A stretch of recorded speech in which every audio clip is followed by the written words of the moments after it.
வணக்கம் மக்களே. நான் பார்க்க போகிற வசனம் யோவான் 14ஆம் அதிகாரம் 15ஆம் வசனம்.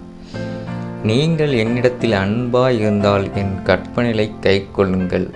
நம்ம கடவுள்கிட்ட அன்பாக இருந்தால் என்ன பண்ணணுமா? அவருடைய கற்பனைகளை கை கொள்வது தான் அவர்கிட்ட அன்பாக இருக்கிறது. அவருடைய கற்பனைகளையும் கட்டளைகளையும் கை கொள்ளாமல் கீழ்ப்படியாமல் வாழ்ந்துட்டு நம்ம அவர்கிட்ட அன்பாக இருக்குன்னு சொன்னால் அது அவர் மேலே வைக்கிற அன்பே கிடையாது. அதான் அந்த வசனம் சொல்லுது. நீங்கள் என்னிடத்தில் அன்பாக இருந்தால் என் கற்பனைகளை கை கொள்ளுங்கள்.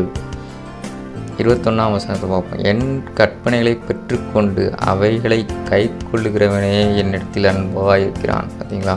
அவருடைய கற்பனைகளை பெற்றுக்கொண்டு அவைகளை கை கொள்ளணும். அவர் என்ன கட்டளை சொல்கிறாரோ அதன்படி நம்ம வாழணும். அதுதான் என் கற்பனையை பெற்றுக்கொண்டு அவளை கை கொள்கிறவனே என்னிடத்தில் அன்பாக இருக்கிறான். என்னிடத்தில் அன்பாக இருக்கிறவன் என் பிதாவுக்கு அன்பாக இருப்பான். நானும் அவனில் அன்பாயிருந்து அவனுக்கு என்னை வெளிப்படுத்துவேன் என்றார். நம்ம அவர்கிட்ட அன்பாக இருந்தோம்னா, அதாவது நம்ம அவருடைய கற்பனைகளை கை கொண்டால் அவரும் நம்ம மேலே அன்பாக இருந்து அவரை நம்மள்கிட்ட வெளிப்படுத்துவாராம். தான் சொல்லுது. நானும் அவனில் அன்பாக இருந்து அவனுக்கு என்னை வெளிப்படுத்துவேன் என்றார்.